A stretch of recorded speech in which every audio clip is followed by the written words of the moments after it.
Bonjour à vous et bienvenue dans cette nouvelle vidéo que je vais dédier à la bande dessinée Les Petits Hommes de Pierre Céron.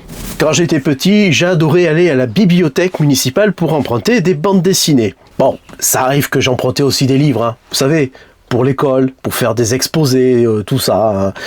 Ouais, rappelez-vous, il fallait les chercher dans les tiroirs en bois avec des petites fiches en carton là. Et attention, hein, je suis pas si vieux que ça, hein.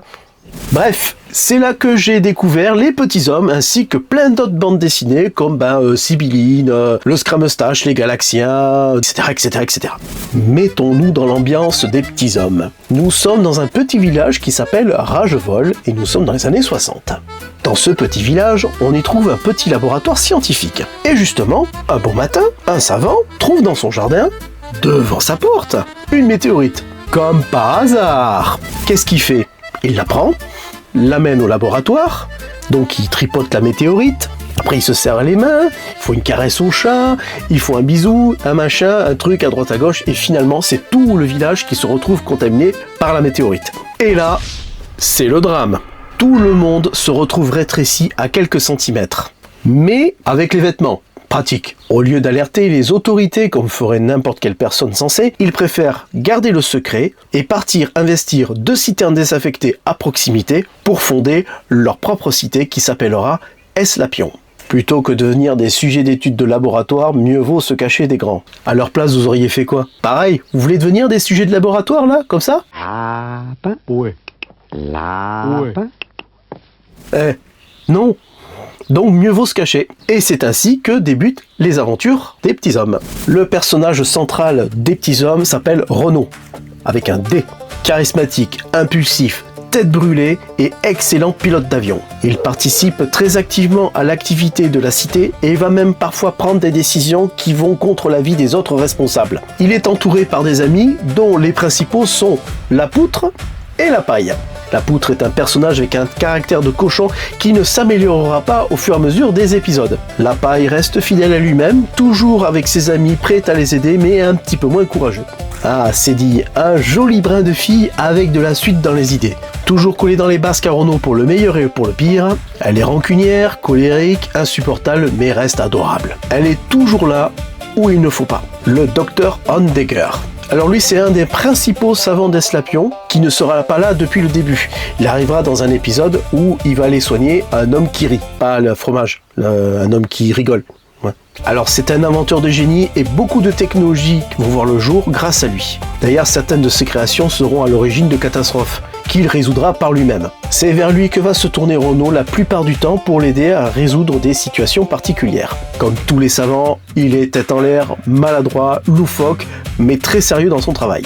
Dimanche, c'est le philosophe de la bande. Il est sage, posé, et il aide Renaud à se tempérer dans les prises de décision. Bon, on a une fine équipe, on a du monde, mais comment on fait pour vivre quand on mesure que quelques centimètres? Pour ça, faut du matériel. Alors au début, on fait un peu avec le tout venant, hein. On utilise des cuillères en guise de pelle, on utilise des dés à coudre en guise de seau, on se débrouille avec les moyens du bord. Et avec l'arrivée du docteur Andegger, ça va changer. Rapidement, il va utiliser le pouvoir de la météorite et le transférer dans des machines ou des appareils qui vont lui permettre de réduire à la bonne taille le matériel. Les Petits Hommes ne font pas qu'utiliser des appareils qu'ils ont réduits. Ils créent leurs propres engins pour se déplacer. Le fameux Coléo. Dans Les Petits Hommes, c'est un engin qui est basé sur la technologie de l'ADAV. Ça veut dire aéronef à décollage et à atterrissage vertical. Vous allez me dire, ouais, comme un hélicoptère en fait. Oui, mais c'est un avion. Alors en France, on a eu un programme pour développer un ADAV. Il a commencé en mai 1959 et s'est terminé en juillet de la même année suite au crash de l'appareil. Alors chez Les Petits Hommes, c'est un engin qui pour moi a une sacrée gueule. Il existe plein de modèles et de tailles différentes et de fonctions différentes pour le Coléo.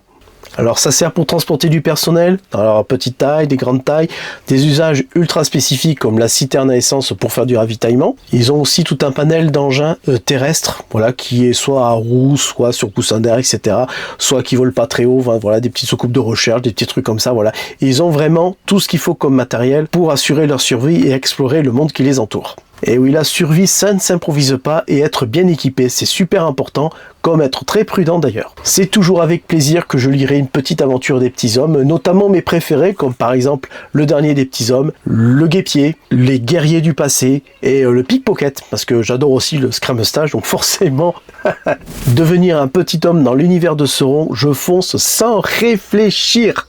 Mais si en vrai on était miniaturisé, pour une raison ou pour une autre, hein, imaginons, on y miniaturisait. Comment ça se passerait? Dans un monde aussi immense, on deviendrait la proie de n'importe quel animal, on sera attaqué par des insectes, il y a les éléments, et puis il est grand. S'ils n'étaient pas au courant qu'on était miniaturisés, ils chercheraient à nous attraper et on deviendrait des sujets d'étude.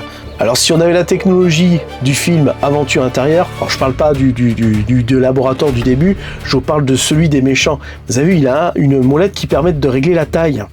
Ce qui est d'ailleurs très comique à la fin du film si vous l'avez vu.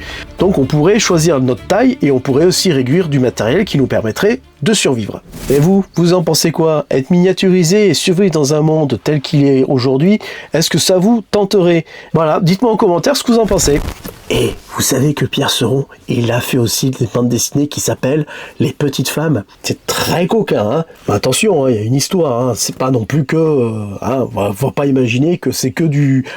ok, Il y a 6 albums en tout. Voilà, donc Les Petits Hommes, c'est plus de 40 aventures avec des hauts et des bas. Donc si vous ne connaissez pas, je vous invite à vous rapprocher d'une bibliothèque ou voir la médiathèque de votre ville pour pouvoir faire la connaissance de ces petits héros très très sympathiques. Voilà, donc en attendant de lire vos commentaires, savoir si vous seriez intéressé pour être réduit, n'hésitez pas à liker la vidéo, à vous abonner. Et moi je vous dis, portez-vous bien, Adi Chatz, à la prochaine!